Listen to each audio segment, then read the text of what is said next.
Hello, and welcome to Insights in Action with Orange 142, where we interview agency leaders and business owners to uncover the journeys, the strategies, and the insights that drive their success. At Orange 142, we're all about transforming brand stories into impactful digital experiences through innovative media and marketing solutions. And today, I'm very lucky to be joined by Stephen Williams of Stellar-eMarketing. How's it going, Stephen? Hey, how you doing? Good, good. I'm super happy to have you here. And Stephen, I'd love to just start this off by understanding a little bit more about your background and a little bit more about Stellar e-marketing. All right. As for my background, I went to college for like web development, not Oh, necessarily design. I mhm, can't design anything to save my life, mhm, but I can build it. So I went to school for web development, and then while still in college, I worked with this guy out of his house doing SEO, mhm, and that kind of just put me on my path forward. I worked with him for a couple of years, and then he sold the business, but I stayed, and me and the owner just didn't quite mix. Like we had different ideas, and to as far as I know, I think he put the business under last I mhm. heard. Oh But man. anyway, yeah. But at that point I was like, I need to grow. Like I hit my cap for where I could go with that company. Mhm, So I applied at places, and Stellar was found me and hired me, and I started out as a grunt like most people do. I was just I think I was just out of college at that point when got hired at Stellar, like wow. maybe a year or two. Uh-huh. And yeah, I started out as a grunt, was doing production, doing at that time like writing blogs and linking, and Mhm. eventually 10 years later I'm vice president of operations. So success story. Yeah, definitely. Especially staying with the company for that long too. That's in and of itself a great feat. And not only does that say something about, I think, your loyalty, but it also says something about how good of a place Stellar e-marketing is to work at. Yeah, it hurts that we've always worked from home. So even before the whole COVID thing, like it's always been a virtual business. Mhm. And so that has I think what got me hired was I was like, look, I don't have to drive to work. That gives me 2 hours extra a day. I can be focusing either on work or my family life. Yeah. And they're Wow. like, "Oh, yes." Yeah. That Yeah. was such a novel concept back in what, 2014, 2015. And now it's like the norm for a lot of people. But back then, what a selling point, right? Yeah, and I don't think I will ever not work from home again. Yeah. Yeah, Like, once you start, it's hard to go back. So your agency, it prides itself on delivering real, measurable results rather than just promising flashy ROIs. Can you share how Stellar e-marketing consistently turns those promises into tangible outcomes, especially when maybe some competitors rely on superficial metrics? so I'll start by saying we start on a reality with like when we there even from the sales process, it's all about reality. We're Yeah. like, look, we're not going to get you results in 3 months. Mhm. It's just most especially if you have a new domain, Yeah. like you're brand new, you're like the guys will be like, we want to get ranking in next week. Dude, that's not happening. It's Yeah. just not. Especially if like I said, you're on a new domain, like that could take a year. Like Yeah. it could be a year before you start ranking well to where you're getting calls.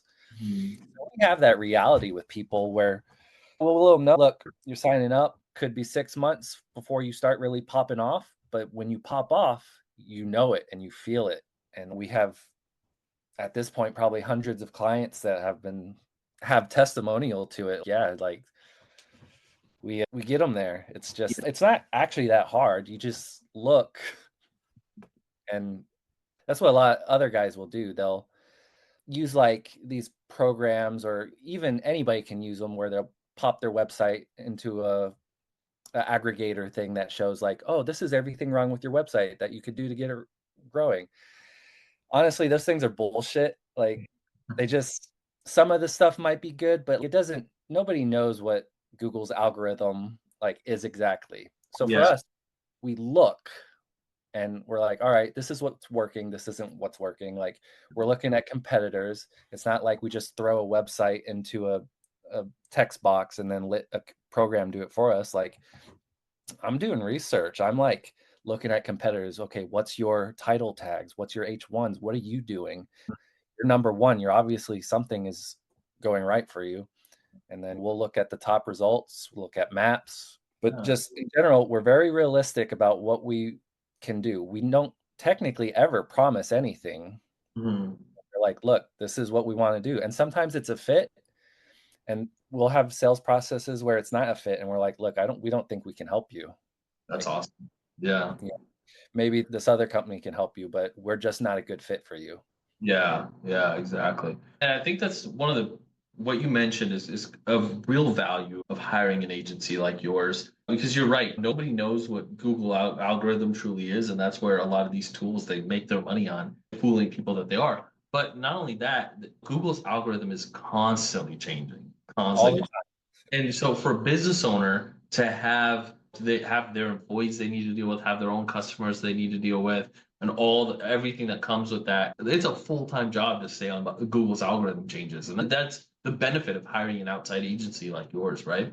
Yeah, there's just off top of my head, there's usually two major Google updates every year at least, but they're Mhm. always doing micro updates. Follow Google on Twitter and they're constantly telling you, we did this update or we did this. Sometimes they don't tell you anything. Sometimes it just happens and you see it. You're like, we'll have stats. I'm like, Yeah. what's happening here? Yeah.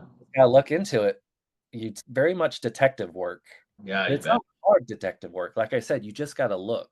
Yeah, exactly. And that's the benefit, having somebody full time that does that for you. And speaking of, with 15 plus years of experience, you guys are recognized as leaders in restoration marketing. What are some of the unique challenges and opportunities in the restoration sector? And how have you guys like tailored your SEO strategies to address them?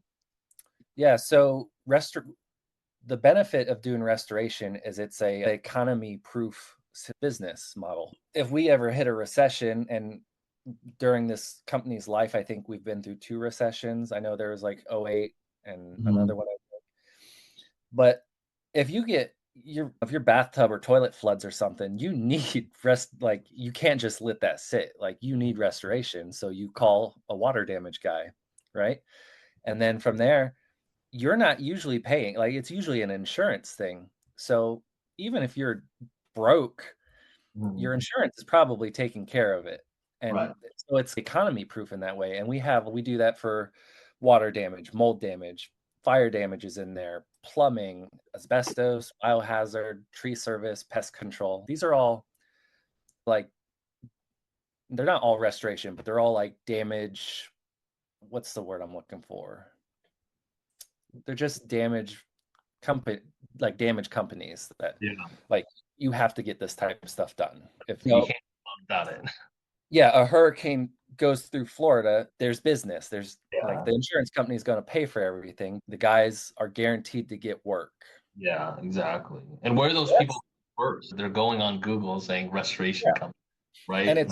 it's so quick too because they're not reading. I have 2 feet of water in my living room. I'm not like reading much of okay, what's this guy about? I'm like the first guy on Google, like he better have a great H1 and title tag because that's the guy I'm calling. And if Yeah. not him, I'm going to number two. And Yeah. then so yeah, that's the benefit for restoration for us is it's very economy proof. Mhm. From there, it's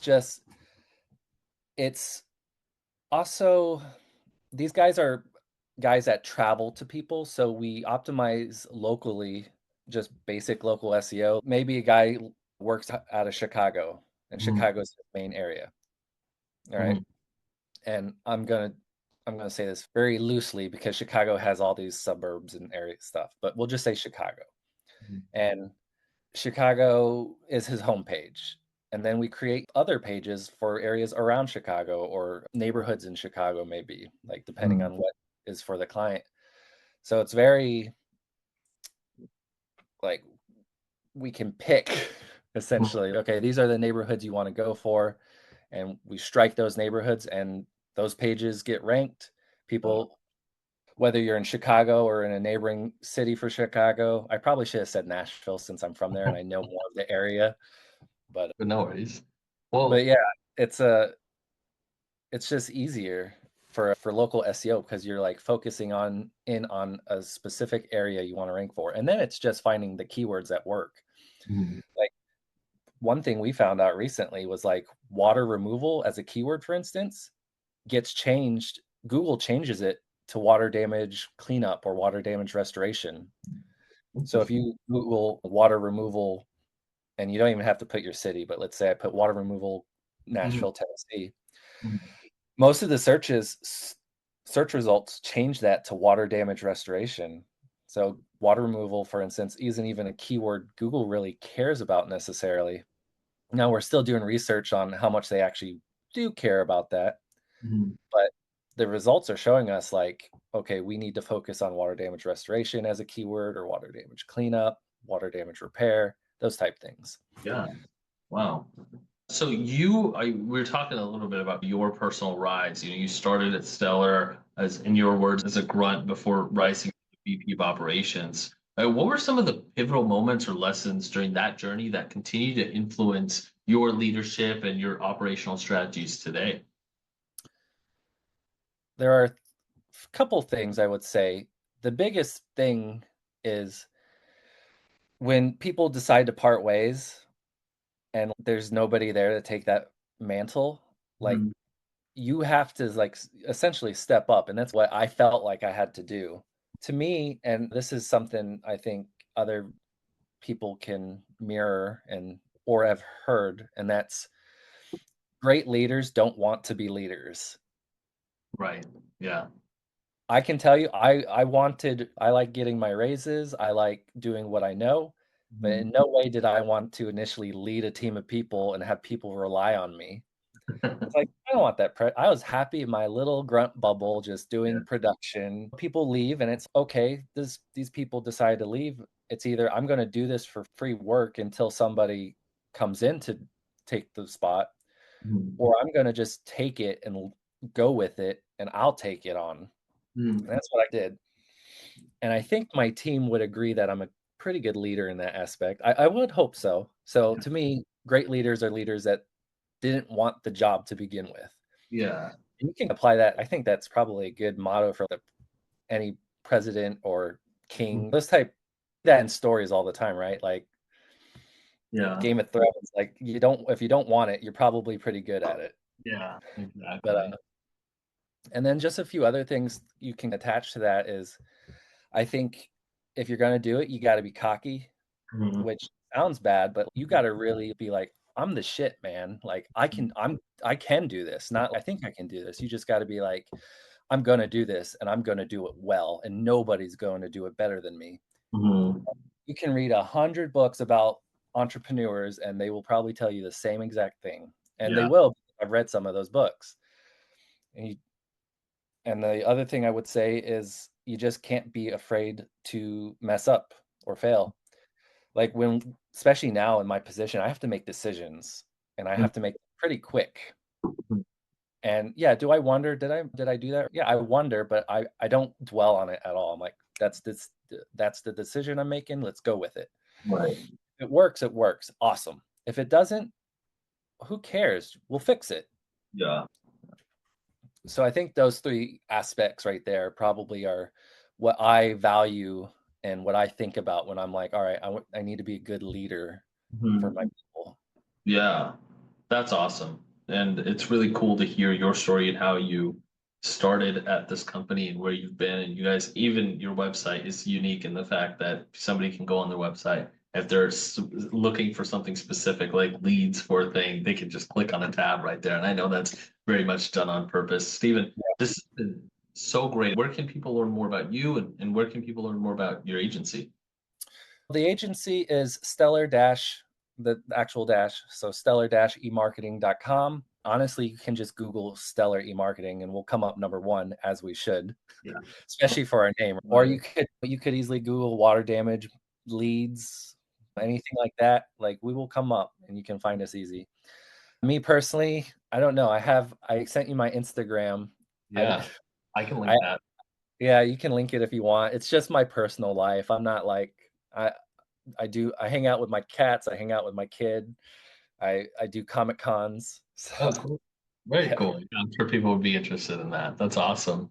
Great, Stephen. Thank you so much for being on. This is awesome. Yeah, thanks. I appreciate it.